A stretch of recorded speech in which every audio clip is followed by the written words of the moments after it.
Today we're going to talk about the assignment do's and don'ts in Google Classroom. I'm Rachel Shell, Tech Coordinator at Archbold Education Service Cooperative. Let's jump in and look at some of the things that you should be doing and some of the things you should not be doing when it comes to your assignments in Google Classroom.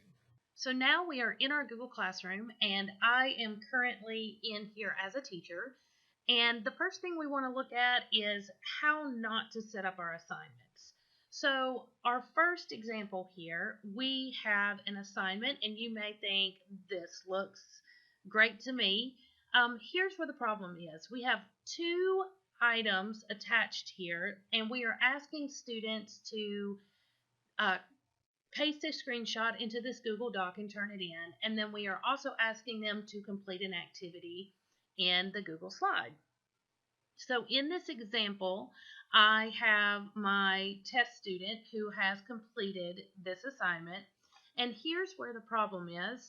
When I click to go in and grade this assignment, I can see the Google Doc. This is the Google Doc that I made a copy for each student, and so the student submitted this back to me, but what did not attach was this Google slide. So I would have to ask the student to go back and submit this Google slide to me in order for me to grade it. Another issue with this is when I go in to grade this, it does not separate out that there's two different assignments. So I would just have to put in the assignment, the grade here, but it looks like I'm only grading the Google Doc. It doesn't look like I'm also grading the Google assignment. So that can be very confusing for students and parents. So here's what you should do instead. Instead of setting up an assignment with multiple items in one assignment, you want to set it up so that you have different assignments in different posts. Now, I know that you're concerned because that can get long. So here is how I have set up this example for you. In this first assignment, I have multiple things that I want the students to do. Now, I could have just added this as material, which is ungraded, but I want to make sure that they complete this reflection form and they mark it as complete. So the way that I set this up, I'm going to go in and edit it to show you, is I set this up as an ungraded assignment. Now it means that students still have to submit the reflection form, but they're not going to actually receive a grade. Instead, what they're going to receive is a check mark. And so I will show you what that looks like. If we go to grades, you can see that here, if I return this to the student, they will get a check mark instead of a grade. On this one, we have a grade. On this one, they get a check mark for having complete that. That will help your students to still be accountable, but not have you grading everything that they submit to you. But I do have a graded assignment here. So this is a Google Doc that I want them to complete and turn in. So what I've done is I have just created an assignment with just that Google Doc attached to it. So now when I go in and I want to grade this, I am only grading just this Google Doc, and the grade that I give them and any comments I leave will be just around this one Google Doc.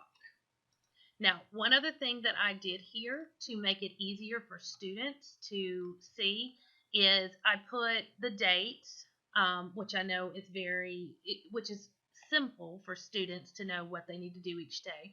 So I put the date up here, but on the first item, that's just the check mark, like just making sure they did it, I just put the date. I did not use an emoji or a graphic, but I put a star next to Monday's assignment, and I did that for them and I did it for me. So when I go to the grades, I can use this to see every time I see this little star graphic, I'll know that that is a graded assignment for the week. So that's just another way you can use those emojis to help certain things stand out. This is for Monday. Underneath, I could come in and set it up where Tuesday would be the same thing. I would have just the assignment with the things that I need them to review and watch and do but are not graded. And then I would have my actual graded assignment for the day underneath that. And I would do that for every day of the week. So that's our first item, is the do's and don'ts of how to set these assignments up. Basically, to summarize this, make sure that you're only putting one graded assignment per post. So this is a post, and we only want one graded turned in assignment per post.